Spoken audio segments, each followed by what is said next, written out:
نظر آتا نہیں لیکن خدا محسوس ہوتا ہے، نظر آتا نہیں لیکن خدا محسوس ہوتا ہے، مکان و لامکان میں ہر جگہ محسوس ہوتا ہے۔ ناظرین آداب، یہ ماہ رمضان ہے۔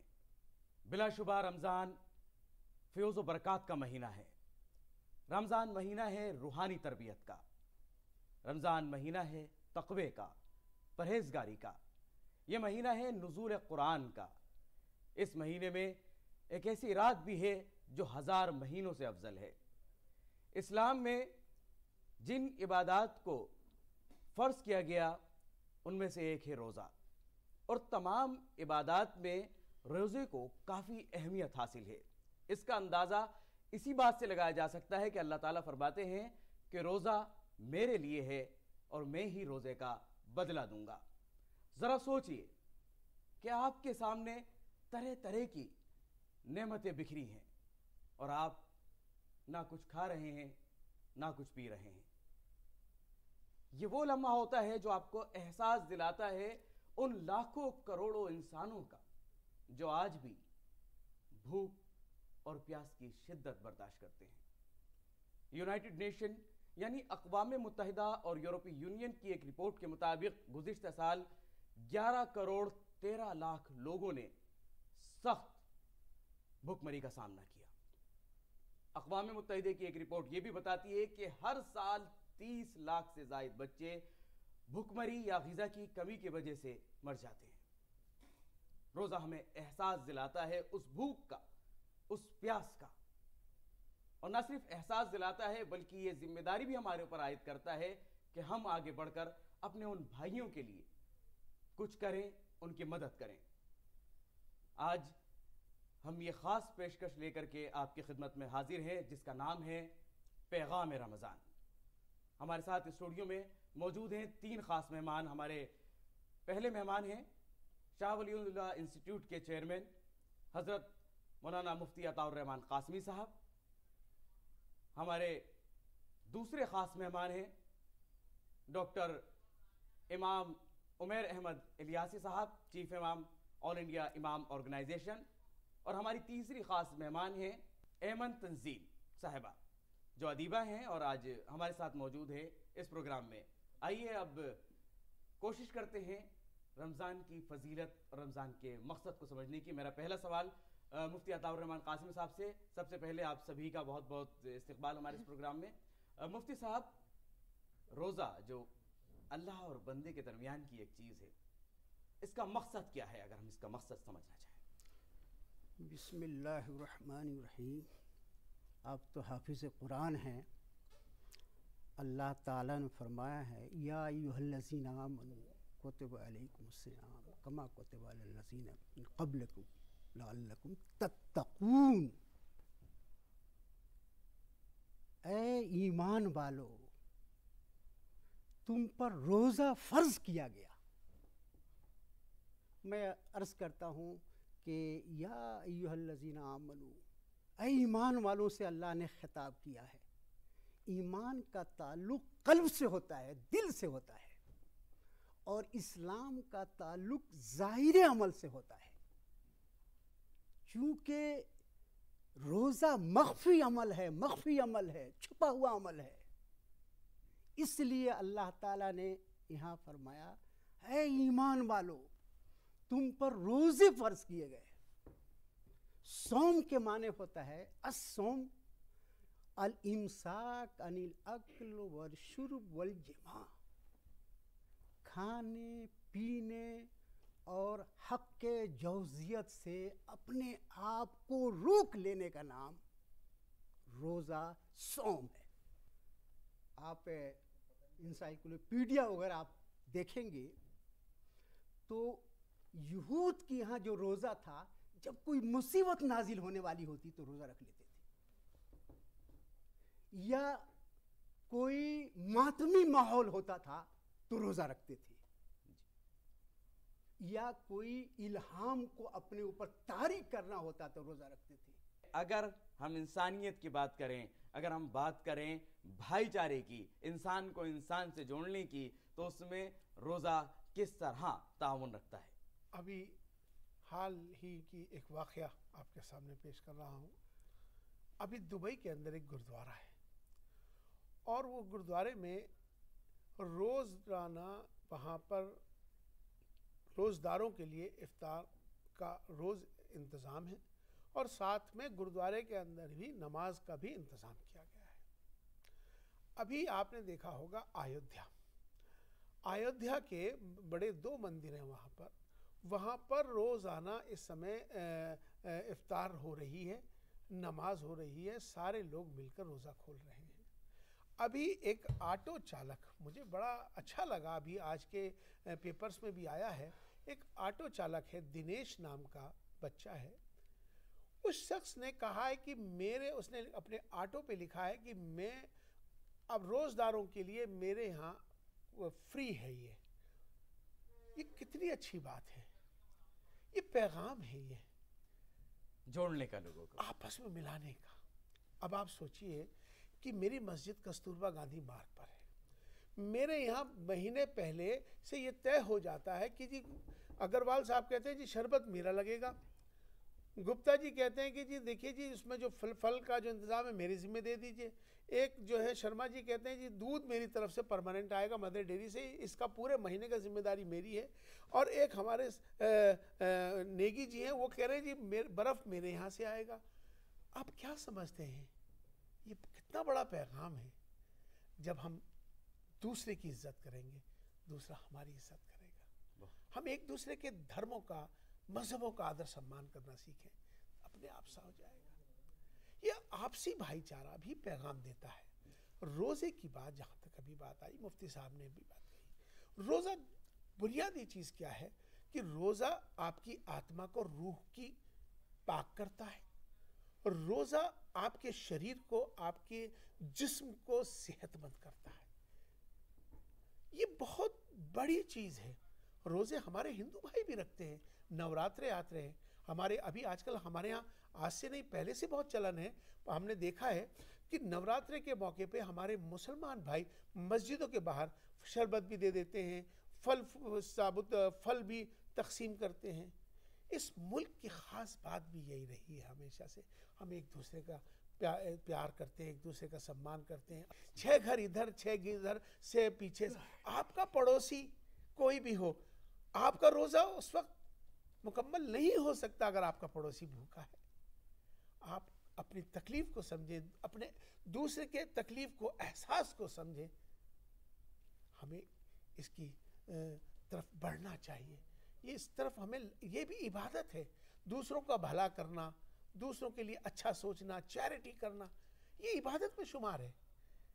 بہت خوب. یعنی کہ روزہ صرف آپ کے اندر ہی ایک احساس پیدا نہیں کرتا، آپ کے آس پاس کے لوگوں کے اندر بھی احساس پیدا کرتا ہے کہ وہ لوگ آپس میں ایک دوسرے سے جڑیں، ایک دوسرے کا خیال رکھیں، اور ایک دوسرے کے لیے کھانے پینے کی چیزوں کا، ان چیزوں کا انتظام کرتے ہوئے اور محبت کے پیغام کو عام کریں. اب میں آتا ہوں اپنی جو ہماری تیسری خاص مہمان ہیں، اور کافی دیر سے سوچ رہی ہیں کہ ان کا جو ہے وہ سوال کہاں گیا.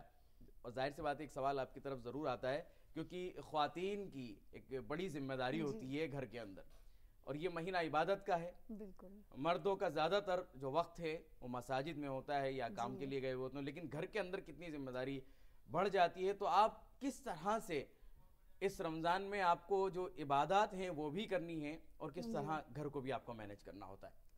دیکھیے، ویسے یہ کہا جاتا ہے کہ ذمہ داریاں بڑھ جاتی ہیں، لیکن یہ جو ذمہ داریاں بڑھتی ہیں یہ بہت خوبصورت لگتی ہیں. مطلب اس میں ایسا لگتا ہے کہ رحمتیں تو نازل ہوتی ہی ہوتی ہیں. تو ان رحمتوں کے مہینے میں، برکتوں کے مہینے میں ذمہ داریوں کا احساس نہیں ہوتا ہے، اور ہم ایک جوش میں، ایک خوشی میں ان کو انجام دیتے رہتے ہیں. جہاں بات خواتین کی ذمہ داریوں کی آتی ہے تو در حقیقت یہ سبھی تسلیم کرتے ہیں کہ اس میں سحری کا پکانا تیار کرنا ہوتا ہے، پھر افطار کا تیار کرنا ہوتا ہے. کیونکہ عام دنوں میں یہ ہوتا ہے کہ انسان صبح سے لے کر شام تک صرف اپنے روزمرہ کے کام کرتا ہے اور تھوڑا سا کھانا اور گھر کے کام ہوتے ہیں.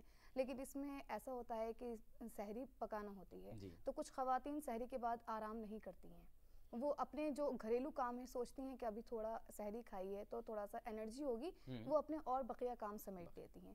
پھر بچوں کا اسکول بھیجنا، اس کے بعد بھی ان کا یہ کام اور ذمہ داریاں سلسلہ جاری رہتا ہے. پھر اس کے بعد بچوں کو بھیجنے کے بعد ایسا ہوتا ہے کہ کچھ خواتین بزرگوں کے ساتھ رہتی ہیں، پھر بچوں کی ذمہ داریاں ہوتی ہیں تو پھر ان کے لیے دوپہر کا کھانا پھر بنانا ہوتا ہے.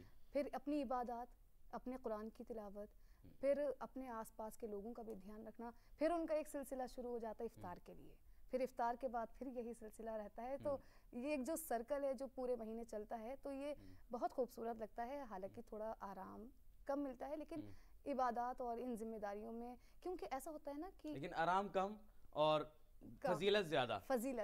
لیکن اس میں ایسا بھی ہے نا کہ ہم بچوں کی تربیت کرتے ہیں، آس پاس کے لوگوں کی تربیت کرتے ہیں، تو اس کے ساتھ ساتھ ہماری تربیت بھی ہوتی ہے. بالکل ہم بھی بہت کچھ سیکھتے ہیں، اپنے اللہ کے بہت نزدیک ہوتے ہیں، تو بہت سے فرائض کو انجام دیتے دیتے ہم اپنے آپ کو حاصل کر لیتے ہیں کہا جائے تو. بالکل صحیح آپ نے فرمایا کہ اپنے آپ کو حاصل کر لینا، اپنے آپ کو سمجھ لینا، اللہ کی خوشنودی کے لیے، اللہ کی رضا کے لیے اپنی خواہشات نفس کو درکنار کرتے ہوئے اللہ کے احکامات کو ماننا اور اپنے اندر ان کو اتارنے کی کوشش کرنا. اور اسی کے تعلق سے مفتی صاحب فرما رہے تھے تقویٰ. اب میں آتا ہوں مفتی صاحب کے پاس کہ تقویٰ کیا ہے. حضرت کعب رضی اللہ تعالیٰ عنہ نے حضرت عمر فاروق سے پوچھا من تقویٰ، تقویٰ کیا ہے؟ یعنی گویا کہ عرب ہیں، عربی زبان سے واقف ہیں اور قرآن کے پس منظر ان کے سامنے ہے، قرآن اتر رہا ہے، پوچھ رہے ہیں تقویٰ کے معنی کیا ہے. حضرت عمر فاروق رضی اللہ تعالیٰ عنہ نے کہا کعب کبھی تم جنگلوں میں گئے ہو، کبھی کھاردار جھاڑیوں میں گئے ہو؟ تو کہا حضور ہم تو جنگلوں ہی میں پلے بڑھے ہیں. تو حضرت عمر نے کہا کہ کس طرح جاتے ہو؟ تو کہا کہ اپنے کپڑوں کو سمیٹ لیتا ہوں تاکہ کوئی کانٹا ہمارے دامن میں اور کپڑے میں چبھ نہ جائے. حضرت عمر نے کہا کہ دنیا کو اسی طرح سمجھو کہ خاری خار کانٹے ہی کانٹے ہیں، غلاظت ہی غلاظت ہے، آلودگی ہی آلودگی ہے. تم اپنے دامن کو اس طرح بچا لو کہ تمہارے دامن پر کوئی داغ دھبا نہ آئے. اس احتیاط کے ساتھ، یعنی اس صبر کے ساتھ، اس قناعت کے ساتھ، اس خدا کے خوف کے ساتھ، آخرت کی جواب دہی کے ساتھ دنیا میں رہو کہ کوئی بھی عمل، کوئی بھی حرکت اللہ کی مرضی کے خلاف نہ جائے. بالکل آپ نے اگر اس طرح کے پاک دامنی کے ساتھ زندگی گزارتے ہو تو گویا کہ تم نے روزے کا حق ادا کر دیا. روزے کے پیغام کیا ہے کہ امت کی زندگی میں تقویٰ آ جائے. جب ہم بات کرتے ہیں روزے کی تو نہ صرف روزہ روحانی تربیت ہے، اس کے جسمانی فوائد بھی بہت ہیں. میں آتا ہوں امام صاحب کے پاس کہ اگر ہم صحت کے تعلق سے بات کریں تو روزہ صحت کے لیے، صحت کے نقطہ نظر سے، سائنس کے نقطہ نظر سے کتنا مفید ہے ہر انسان کے لیے. دیکھیے ابھی ایک ریسرچ پہلے بھی ہوا ہے، ابھی ایک لیٹسٹ ریسرچ آیا ہے کہ آدمی روزہ رکھنے سے صحت مند ہوتا ہے. ابھی میرے سامنے ایک بہت بڑی مثال ہے کہ ابھی میرے سامنے بہت سارے ایسے لوگ تھے جن کو شوگر کی، ڈائبٹیز کی پرابلم تھی اور انہوں نے روزہ رکھا. روزہ رکھنے کے بعد بلکہ وہ صحت مند اور ہو گئے، جبکہ ڈاکٹر سائنس یہ کہتا ہے کہ جی آپ جو ہے تھوڑا تھوڑا کچھ کھائیے، لیکن انہوں نے جب روزہ رکھا تو وہ صحت مند ہو گئے. تو ہمارا یہی کہنا ہے کہ روزہ جو ہے آدمی کو صحت مند بناتا ہے، پرہیزگاری کی طرف لے جاتا ہے. تو ہمیں چاہیے کہ ہم زیادہ سے زیادہ روزہ، اب میرا ایک معمول ہے، رسول اللہ صلی اللہ علیہ وسلم کا ایک معمول تھا کہ اللہ کے رسول صلی اللہ علیہ وسلم ہر پیر کا اور جمعرات کا روزہ رکھتے تھے. عام طور پہ بہت سارے لوگ اس طرح کے روزے رکھتے ہیں، میں بھی اسی طرح سے جمعرات کا میرا معمول ہے، پورے سالوں سال روزہ رکھتا ہوں. تو اس سے مجھے اپنی صحت کا بھی پتہ چلتا ہے، میرے اندر تقویٰ بھی آتی ہے، پرہیزگاری بھی آتی ہے. تو دونوں چیزوں کا نام ہے، صحت بھی آدمی کی اچھی رہتی ہے اور روح کے لیے بھی، دونوں چیزوں کے لیے بہت فائدے مند ہے روزہ. اور اسی کے لیے اللہ، چونکہ اس میں اللہ کا کوئی فائدہ نہیں ہے. میں بار بار لوگوں سے اپنے یہاں کہتا ہوں، سب سے کہتا ہوں کہ روزہ تم یہ سوچو کہ اللہ پر احسان ہے، بالکل نہیں. اپنے لیے فائدہ ہے، اور جب اپنا فائدہ ہے تو ہم دوسروں کا فائدہ پہنچا. آج ہمارے یہاں تمام ہندو بھی، مسلمان، سارے لوگ ایک دسترخوان پہ بیٹھ کے جب دعائیں کرتے ہیں تو کیوں نہیں سنے گا اللہ. اور یہ خوبصورت گلدستہ کہ جہاں ایک دسترخوان پہ ہندو، مسلم، سکھ، عیسائی سب موجود ہوں، تو وہ ہماری اس قومی یکجہتی کا جو فلسفہ ہے اس کو اور مزید مضبوط کرتا ہے، اسے تقویت بخشتا ہے. محترمہ سے ایک سوال ہی جاننا چاہوں گا کہ گھر میں بچے ہوتے ہیں اور بچوں کا زیادہ تر وقت خواتین کے ساتھ گزرتا ہے. گھر کے افراد اور بچوں کی تربیت کے لیے رمضان کا مہینہ کتنی اہمیت رکھتا ہے؟ میرے لحاظ سے تو بہت اہمیت رکھتا ہے، کیونکہ اس مہینے کیا ہوتا ہے کہ ہم عبادات سے جڑے ہوتے ہیں، بہت سے مسائل بھی پڑھتے رہتے ہیں. ظاہر سی بات ہے جب ہم اللہ کے نزدیک ہوتے ہیں تو اس سے جڑی ہر چیز پڑھنا پسند کرتے ہیں. تو پھر بچوں کو سکھاتے ہیں، کیونکہ نماز کے وقت پر نماز، تراویح کے وقت پر تراویح جب ہم بتاتے ہیں، پھر بچے جب چھوٹے بچے ہوتے ہیں جب وہ بڑوں کو دیکھتے ہیں تو ان کو آبزرو کرتے ہیں تو وہ کہتے ہیں کہ ہم بھی روزہ رکھیں گے، بھلے ہی وہ کتنے ہی چھوٹے ہوں، لیکن بڑوں کو دیکھتے دیکھتے پھر وہ کہتے ہیں کہ ہم بھی نماز پڑھنے کے لیے جائیں گے، ہم بھی جو ہمارے بڑے کام کر رہے ہیں تو وہی کام کریں گے. پھر اس کے ساتھ ساتھ ان کے اندر یہ بھی آتا ہے، جیسے ہمارے جو بڑے ہیں رمضان کے دن میں جیسے زکوٰۃ دیتے ہیں، بہت زیادہ سلسلہ رہتا ہے خاص طور پر اس مہینے میں، اور تو وہ یہ بھی دیکھتے ہیں کہ ہمارے بڑے غریبوں کی مدد کر رہے ہیں، ان کے لیے آگے بڑھ رہے ہیں، تو ان کا ذہن اسی طریقے سے ڈیولپ ہو جاتا ہے، ان کی تربیت اسی طریقے سے ہوتی ہے، تو وہ بھی پھر آگے یہی جذبہ اپنے اندر پیدا کرتے ہیں. یعنی ذہن سازی ہوتی ہے، کردار ان کا بنتا ہے اپنے بڑوں کو دیکھ کر کے، اور ایک اچھا ماحول جب تیار ہوتا ہے تو اس ماحول کے مطابق ہم اپنی آنے والی نئی نسل کو تیار کرتے ہیں تقوی اور پرہیزگاری کے لیے. مفتی صاحب کی طرف میں آ رہا ہوں. آپ کا ایک سوال سے پہلے میں اسی حوالے سے میں ایک بات کہنا چاہتا ہوں. یہ رمضان اور روزہ انسان کی روحانی جسمانی تربیت کے طریقے ہیں، اور روزہ اور رمضان پر آپ غور کریں گے کہ شریعت نے 1 مہینے تحدید کر دیا ہے. اگر آپ چاہیں 1 مہینے سے زیادہ رکھیں، شریعت نے اس کو تحریم کہا ہے. اگر 1 مہینے سے کم رہنا، اس کو بھی شریعت نے پسند نہیں کیا ہے. گویا کہ روزے کو محدود کیا تاکہ انسان اللہ کے فرمان اور اللہ کے احکام کے روشنی میں عمل کرے، اپنی مرضی سے کام نہ کرے. بہت خوب. یہ آخری عشرہ جو ہے رمضان کا اور زیادہ قیمتی ہو جاتا ہے. جیسے جیسے رمضان اپنے آخری مرحلے میں پہنچتے ہیں تو یہ امام صاحب یہ آخری راتیں، یہ آخری عشرہ، کتنی زیادہ اہمیت رمضان کی بڑھ جاتی ہے اس عشرے میں. دیکھیے، اس آخری عشرے میں عام طور پہ اس کی اہمیت تب بڑھ جاتی ہے کیونکہ اس میں مغفرت کے بعد پہلا چونکہ رحمت ہے، اور اس کے بعد پھر مغفرت ہے، اور مغفرت کے بعد پھر دوزخ کی آگ سے بچے اس کو نجات ہے، خلاصی ہے. تو اس کی یہی ایک امپورٹنس ہے کہ ہوتے ہوتے آدمی اتنے شروع سے روزے رکھے، پہلا عشرہ، دوسرا عشرہ، اور تیسرے عشرے پہ آ کے اللہ تعالیٰ نے اس کو اس سے اس کی خلاصی کر دی، آگ سے اس کو بچا دیا. تو یہ اللہ تعالیٰ کا نظام ہے. اللہ تعالیٰ اس طرح کی عبادتوں کو کر کے ایک بہانہ ہے وہ تو اللہ تعالیٰ کا، اس طرح کے بہانے کر کے اللہ تعالیٰ کو اسے معاف کرنا ہوتا ہے. تو اسی لیے ہم سب روزے رکھتے ہیں، پرہیزگاری کرتے ہیں، اسی لیے کہ اللہ تعالیٰ ہمارے سب کے گناہوں کو اللہ معاف فرما دے. تو ہم سب کے لیے مانگیں، اگر ہمارے مانگنے سے دوسروں کا بھلا ہو جائے، اس سے بہتر اور اس سے افضل کیا ہو سکتا ہے. نہ صرف اپنے لیے، دوسروں کے لیے بھی مانگیں، کیونکہ یہ مہینہ ایسا ہے جس کے اندر ایک سیزن ہے. اور اب میں مفتی صاحب کی طرف بھی عمر کی مفتی صاحب آپ سے جاننا چاہوں گا کہ اس آخری عشرے میں اللہ کے نبی کس طرح کی عبادات میں مصروف ہو جاتے تھے، ان کا عمل کیا تھا؟ اس حضور صلی اللہ علیہ وسلم نے آخری عشرے میں اعتکاف کیا. 2-3 روایتیں ہیں اس کے سلسلے میں. ایک تو پورے رمضان کا اعتکاف بھی آتا ہے، اور دوسرے عشرے میں بھی اعتکاف کیا، اور پھر تیسرے عشرے میں بھی اعتکاف کیا.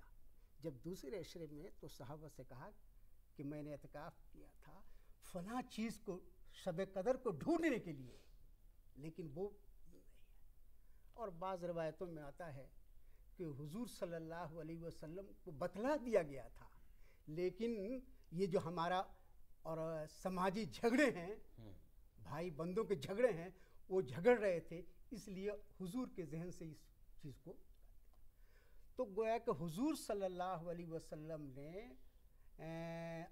پابندی کے ساتھ ان آخر عشروں میں اعتکاف کیا کرتے تھے شب قدر کی تلاش کرنے کے لیے، لیکن حضور صلی اللہ علیہ وسلم کو بعض شبوں میں شب قدر کی اطلاع بھی دی گئی ہے اور ان کے اوپر اثرات بھی ظاہر ہوئے ہیں.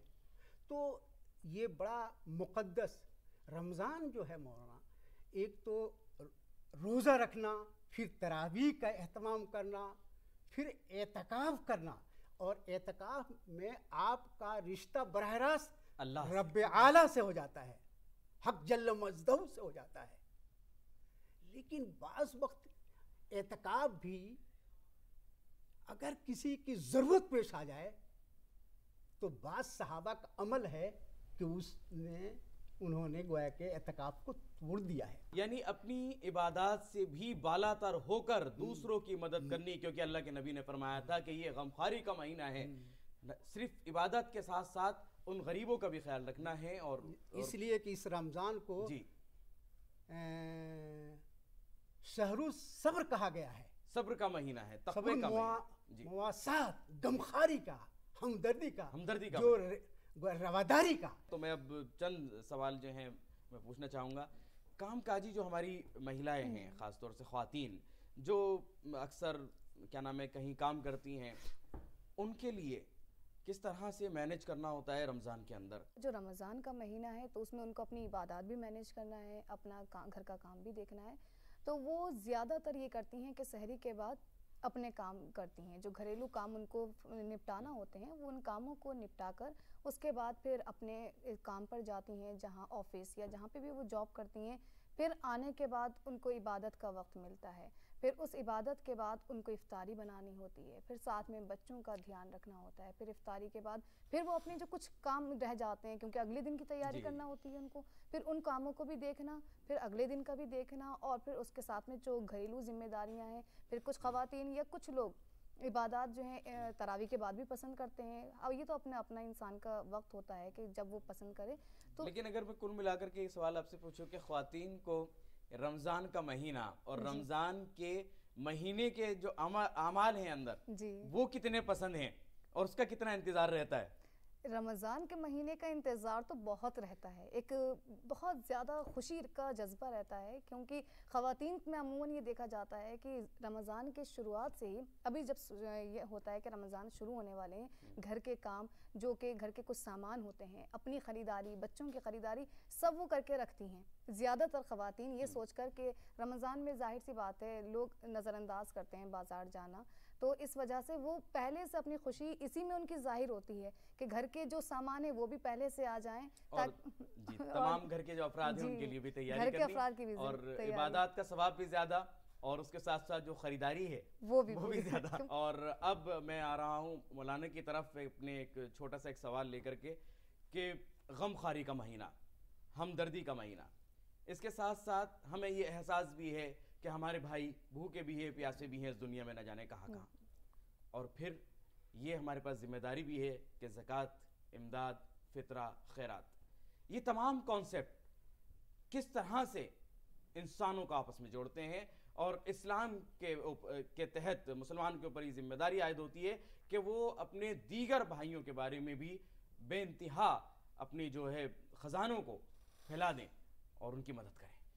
یقیناً چونکہ اسی مہینے میں عام طور پر جو زکوٰۃ کا سلسلہ رہتا ہے، اس زکوٰۃ کا کنسیپٹ، فطرے کا کنسیپٹ سب یہی ہے کہ ہم اپنے لیے تو ہے ہی، مگر ہم دوسرے کے لیے کیسے. بہت سے ایسے لوگ ہیں جو بہت ضرورت مند ہیں، بہت سے لوگ جو ظاہر نہیں کر پاتے ہیں، وہ بتا نہیں پاتے ہیں، لیکن اندر ہی اندر ان کی ضرورت ہے. تو ہمیں ایسے لوگوں کی تلاش کرنی چاہیے. ایسے لوگ ہیں جو باہر آ کے کہتے ہیں، وہ تو ٹھیک ہے، ان کو بھی دینا چاہیے، لیکن اپنے سب سے پہلے اپنے پڑوسی کی تلاش، اس کے بعد اپنے رشتہ داروں میں تلاش کرو. ایسے لوگ ہیں، انا ہوتی ہے، انسان ہے، وہ آپ کے سامنے اپنی تنگ اس کو تکلیف کو آپ کے سامنے بیان نہیں کر سکتے، لیکن آپ کو اس کا احساس کرنا چاہیے اور خاموشی سے آپ اپنا فطرہ ہے یا آپ کی جو زکوٰۃ ہے خاموشی سے اس تک پہنچا دیجئے، جس سے کہ اس کی بھی ضرورتیں پوری ہو جائیں. یہی تو پیغام ہے، یہی تو اللہ تعالیٰ نے سب کے لیے کہا ہے کہ سب خوشحال ہو جائیں. عید سب کی منے، تہوار سب کا منے، خوشحالی سب کے آئے. آخری بالکل ریئیکشن چاہوں گا میں اپنے تمام مہمانوں سے کہ یہ رمضان کا ایک چھوٹا سا پیغام آپ ہمارے تمام ناظرین کے لیے کیا دینا چاہتے ہیں رمضان کے دوران؟ رمضان جو احتساب کا سبق دیتا ہے، اپنے آپ کے اعمال کا جائزہ لینے کے لیے کہتا ہے. اگر اس نہج پر ہم نے غور کرنا شروع کر دیا تو بیشتر مسائل جو الجھے ہوئے ہیں ہر سطح پر، عالمی سطح پر، مقامی سطح پر، تو صبر کے ذریعے سے، سکوت کے ذریعے سے ہم بہت سے مسائل کو حل کر سکیں گے. اور یہی تقویٰ ہے، یہی تقویٰ ہے. یہی تقویٰ ہے. امام صاحب، میں تو اس موقع پہ تمام سب سے اب دعا کی خاص طور پہ کہوں گا کہ خود کے لیے بھی دعائیں کریں اور دوسروں کے لیے بھی دعائیں کریں، پورے عالم کے لیے دعائیں کریں، سب کی خوشحالی کے لیے دعائیں کریں. یہ دعاؤں کا مہینہ ہے، مانگنے کا مہینہ ہے. اللہ نے دینے کا وعدہ کیا ہے، تو زیادہ سے زیادہ اپنے لیے بھی دوسروں کے لیے بھی زیادہ سے زیادہ مانگیں، جس سے کہ سب کا بہتر ہو سکے. جی میڈم، آپ کا پیغام ہماری ان بہنوں کے لیے جو یہ پروگرام دیکھ رہی ہیں اور جاننا چاہتی ہیں کہ ہماری خاص مہمان کا کیا پیغام ہے؟ دیکھیے، خواتین کے اوپر بہت ذمہ داری ہوتی ہے، تربیت کی، بچوں کی، گھر کی. تو ہمارے لیے یہ مہینہ ایک ایسا مہینہ ہے جو ہمیں سکھا دیتا ہے کہ ہمیں اپنا زندگی کا اسکیڈول کیسا رکھنا ہے. اگر ہم نے اس کو ہی اپنی زندگی میں فالو کر لیا تو ظاہر سی بات ہے، ہم کام کاجی ہوں یا گھریلو ہوں، ہمارے لیے کچھ بھی مشکل نہیں ہوگا، کیونکہ مشکل تو ویسے بھی ہمارے لیے کچھ نہیں ہے جب ہم اتنی ذمہ داریوں کو انجام دیتے ہیں.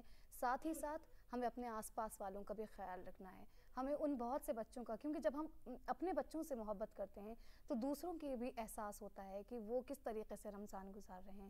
آس پاس جو بچے ہوتے ہیں کہ کچھ ایسے ہوتے ہیں جو پہلا روزہ رکھتے ہیں، لیکن وہ اس خوشی میں اور جذبے میں روزہ تو رکھ لیتے ہیں، لیکن افطار کے لیے یہ سامان نہیں ہوتا ہے، پھر عید کے لیے خوشی منانے کا کوئی ذریعہ نہیں ہوتا ہے. تو ان کے پاس جائیں، ان کے خوشی کا انتظام کریں. اللہ نے آپ کو اس قابل کیا ہے تو دوسروں کی خوشی کا بھی انتظام کریں. روزہ ہے، رمضان ہے، آپ نے روزہ رکھا اور اگر آپ نے اس روزے کے اندر احتیاط نہیں برتی، تقوی اختیار نہیں کیا، دوسروں کی ہمدردی کا جذبہ پیدا نہیں کیا، اگر آپ کسی کی مدد کے لیے آگے نہیں آئے تو پھر وہ روزہ نہیں، صرف بھوکا اور پیاسا رہنا ہو جائے گا. تو کہیں ایسا نہ ہو کہ ہمارے وہ تمام روزے بیکار ہو جائیں اور ہم اگر تقوی اختیار نہ کر سکے، ہم اگر غریبوں کی مدد نہیں کر سکے، اگر اس بھوک اور پیاس نے ہمارے اندر وہ شدت، وہ احساس پیدا نہیں کر دیا کہ ہم اپنے تمام بھائیوں کے لیے، تمام انسانیت کے لیے سوچیں اور سب کے لیے دعا کریں، سب کی بھلائی کے لیے، سب کی صحت کے لیے دعا کریں اور ایک وہ معاشرہ تیار کریں جس کے اندر سب ایک دوسرے کی مدد کے لیے، ایک دوسرے کے اتحاد کے لیے ہاتھ میں ہاتھ ڈالے، ایک دوسرے کے ساتھ چلیں. اسی پیغام کے ساتھ آج کا ہمارا یہ پروگرام، ہماری یہ خاص پیشکش بھی یہی مکمل ہوتی ہے. ہم شکریہ ادا کرنا چاہیں گے اپنے تمام مہمانوں کا. آپ نے قیمتی وقت دیا ہمارے اس پروگرام میں اور ہم چاہیں گے اپنے تمام ناظرین سے اس وقت اجازت. امید ہے آپ کو ہماری یہ خاص پیشکش ضرور پسند آئی ہوگی. ہم پھر حاضر ہوں گے کسی ایک نئے اور خاص موضوع کے ساتھ. تب تک کے لیے ہماری پوری ٹیم کو دیجیے اجازت. خدا حافظ.